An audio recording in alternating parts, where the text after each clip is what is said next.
এই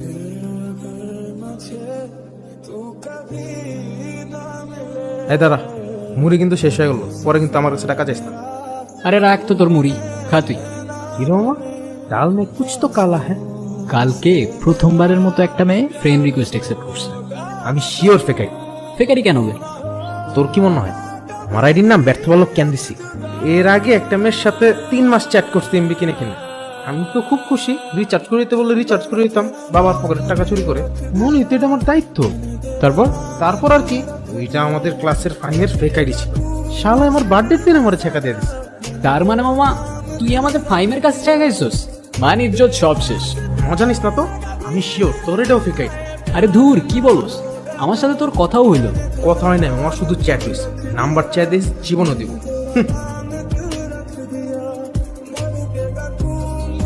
তোমার নাম্বারটা দেওয়া যাবে? সরি, অচেনা কাউকে আমি আমার নাম্বার দিই না।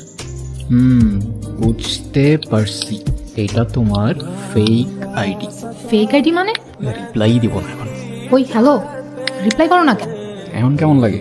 দেখো, আমার কিন্তু মেজাজ খারাপ করো না, ভালো হবে না বলে দিলাম। এই তোমার নাম্বার দাও, আমি কল দিচ্ছি। সরি, অচেনা কাউকে আমি আমার নাম্বার দিই না। দেখো, আর মেজাজ খারাপ করো না আমার। তোমার কিন্তু আমার রাগ সম্পর্কে ধারণা নাই। ওরে বাবা, ভয়ে পাইছি অনেক। আচ্ছা, এই নাও। হ্যালো। ওই ফেক আইডি এটা না? হ্যাঁ, আমার তো তাই মনে হচ্ছিল। আর এখন কি মনে হচ্ছে? এখন তো মনে হচ্ছে হয়তো রিয়েল আইডি। এখনো হয়তো? দুইটা থাপ্পড় মারলে না একদম সব হয়তো টয়তো বের হয়ে যাবে। ওই হ্যালো, বয়স কত তোমার? আমি ক্লাস 8-এ, আর মেয়েদের বয়স জিজ্ঞেস করতে হয় না। তুমি যদি ক্লাস 8-এ পড়ো, আমি তোমার সিনিয়র, আর সিনিয়রদের সাথে রেসপেক্ট দিয়ে কথা বলতে হয়, জানো না? আচ্ছা, তোমার নামটা এত কঠিন কেন? মৃত্তিকা, মৃত্তিকা। আর 2বার কেন দিছো এক নাম? ফেসবুক অ্যাকাউন্ট খুলতে গেলে ফার্স্ট নেম লাস্ট নেম চায় না, তো ফার্স্ট নেম তো দিয়ে দিলাম। এখন লাস্ট নেমে কি দিব, তাই ওইটা 2বার দিয়ে দিয়েছি, কারণ যদি আবার ফ্যামিলি কেউ চিনে ফেলে তাই। তোমার নামটা অনেক কঠিন। কঠিন হলে তুমি একটা নাম দিয়ে দাও। মৃত্তিকা থেকে মিতু। তোমাকে আজকে থেকে আমি মিতু বলে ডাকবো, ওকে? নামটা কিন্তু অনেক কিউট আছে। এরপর থেকে অলমোস্ট প্রতিদিন ওর সাথে কথা হতো। এক প্রান্তে আমি আর এক প্রান্তে মিতু, দুইজন কে কী করলাম প্রতিদিন বিকালে সব শেয়ার করা হতো। এমন একটা অবস্থা যে দুজন দুজনের সাথে কথা না বলে একটা দিনও থাকতে পারতাম না, কোনো কারণ ছাড়া, স্বার্থ ছাড়া। এই ভালোবাসাগুলো সবচেয়ে ম্যাজিক্যাল হয়, তাই না? কিন্তু একদিন বিকালে হঠাৎ করেই মিতু কল ধরছিল না। ওই দিন যে কি টেনশন হচ্ছিল ভাই, আমার লাইফের কোনো ক্রিকেট ম্যাচ নিয়েও এত টেনশন করি নাই আমি। সেদিন রাতে বাড়ির ছাদেই ঘুমিয়ে পড়ি, আর পরদিন বিকালে মিতুরই কল আসলো। হ্যালো মিতু, তুমি ঠিক আছো? তোমার কিছু হয় নাই তো? কি হবে আমার? কালকে সারাদিন তোমার ফোন বন্ধ ছিল। প্রত্যেকদিন যে কল দিতেই হবে এমন কোনো মানে আছে নাকি? হঠাৎ এভাবে কথা বলতেছো যে? আচ্ছা বাদ দাও, কালকে কল দিতে পারি নাই এর জন্য চাও সরি। ইটস ওকে, সরি বলতে হবে না। কি করলা আজকে সারাদিন? ছাদেই ছিলাম কাল বিকাল থেকে, তোমার জন্য ওয়েট করতেছিলাম। কেন? মানে কি? তোমার জন্য ওয়েট করবো না তো কার জন্য ওয়েট করবো? হ্যালো মিতু। কিছুক্ষণ মিতু কোনো কথা বলছিল না, কিন্তু ওর দীর্ঘ নিঃশ্বাসের শব্দ আমি ঠিকই শুনতে পাচ্ছিলাম। তারপর হঠাৎ করে মিতু বলল, আমার সাথে দেখা করবা? করবো। কোথায় আসবো বলো? রসুলপুর, এটা এত দূর আসতে পারবা তুমি? বোকা। আমি আসবো, কালকেই আসবো আমি। হইছে, আসবা তুমি, ঘোড়ার ডিম। কি রে ভাই, থামলি কে? আমি আজকে স্কুল যাবো না ভাই। তো কই যাবি? রসুলপুর, মিতুর সাথে দেখা করতে। একা একা রসুলপুর কেন যাবি?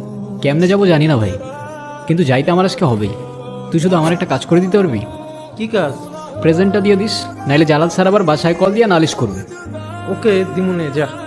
মিসিউ ভাই, সাবধানে যাইস।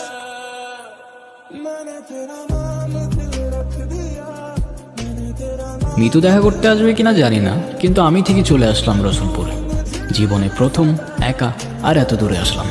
মিতুর দেওয়া বর্ণনার মতো প্রত্যেকটা জিনিস রসুলপুরের সাথে মিলে যাচ্ছিল, এখানকার পরিবেশ, রাস্তা, সব কিছু। তবে মিতু ফোনে অলওয়েজ বলতো আমাদের প্রথম দেখা হলে সেটা অবশ্যই রসুলপুরের সবুজ রাস্তায় হবে। ভাই, আপনি কি এই এলাকার? হ ভাই, এই এলাকার। ওই রসুলপুরের সবুজ রাস্তাটা কোন দিয়ে বলতে পারেন? ওই দিকেই সবুজ রাস্তা। আচ্ছা ভাই, শুক্রিয়া। জীবনে প্রথমবার আসলেও কেন যেন জায়গাটা খুব চেনা চেনা লাগছিল।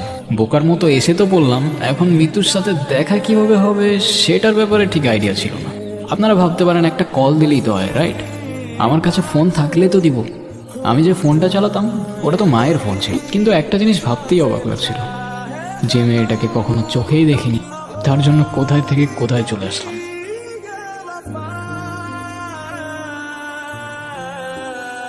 সেই মুহূর্তে মিতুকে আমি প্রথমবার দেখলাম। ওকে এতটা সুন্দর লাগছিল যতটা হয়তো আমি ইমেজিনও করিনি। মিতু? সানি, হ্যাঁ। কেমন আছো? এই তো আলহামদুলিল্লাহ। তুমি? ভালো। কিছু বলো। তুমি জানলা কিভাবে আমি এখানে থাকবো? মেয়েরা সব কিছু জানতে পারে। আচ্ছা, তুমি না বলছিলা আমাদের যেদিন প্রথম দেখা হবে তোমার ফেভারিট জায়গাগুলো তুমি ঘুরে দেখাবো আমাকে? চলো তাহলে এখান থেকেই শুরু করি। চলো ওদিকটাই যাই।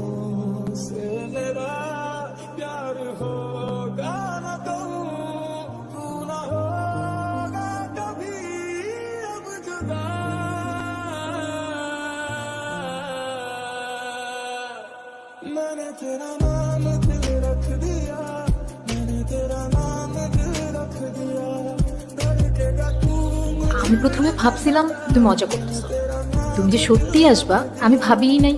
তুমি আসতে বলছো আর আমি না এসে পারি? তাই? হ্যাঁ। আচ্ছা, আমার না কেন যেন মনেই হচ্ছে না এটা তোমার সাথে আমার প্রথম দেখা। আমার কেন যেন মনে হচ্ছে তোমাকে আমি অনেক বছর ধরে চিনি। মিলে গেল কিভাবে? আমারও তো ঠিক তাই মনে হচ্ছে। ব্যাপারটা কেমন ম্যাজিক্যাল না? না তুমি আমায় চিন্তা, না আমি তো।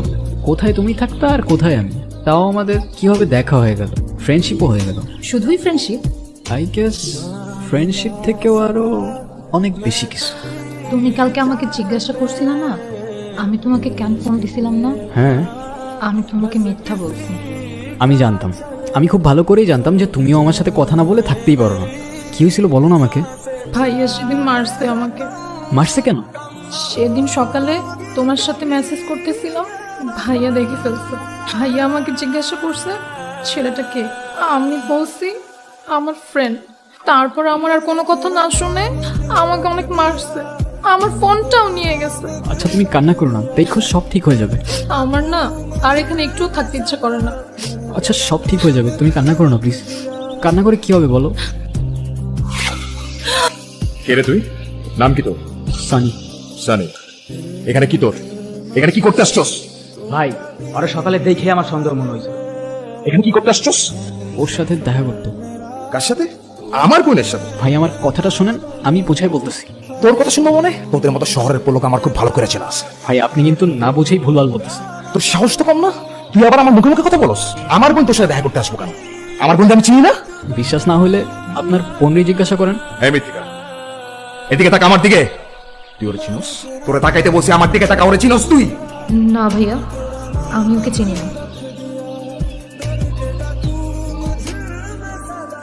আজকের পর থেকে তোরে যদি আমি রসুলপুরে দেখছি, তোর লাশ কেটে আমি খুব ধরে খাও। সেদিন খুব কষ্ট পেয়েছিল, পাওয়াটাও স্বাভাবিক। এক মুহূর্তেই ও আমায় চিনতে অস্বীকার করে ফেলল। সেই মুহূর্তে মনে হচ্ছিল দুনিয়াতে আসলে ভালোবাসা বলে কিচ্ছু নেই, কিন্তু টিনেজ ইমোশনস তো। পরের দিন থেকে আবার মিতুকে কল দিতে লাগলাম। 1 দিন, 2 দিন, 5 দিন, 10 দিন, মিতুর ফোন অফ। কেমন যেন অ্যাবনর্মাল হয়ে যাচ্ছিলাম দিন দিন। রাব্বিকে নিয়ে আবার রসুলপুরেও গেলাম, গিয়ে শুনলাম ওখান থেকে ওরা চলে গেছে। কোথায় গেছে কেউ জানে না। বিষয়টা কষ্টের সাথে সাথে রহস্যময়ও ছিল, কিন্তু ওই মুহূর্তে আমার মধ্যে কষ্ট ছাড়া অন্য কোনো ফিলিং কাজ করছিল না। মিতুকে অনেক খুঁজেছি, কোথাও পাইনি। ওর সাথে সাথে ওকে না বলা অনেকগুলো কথা মনের একটা কোণে কোথায় যেন হারিয়ে গেল।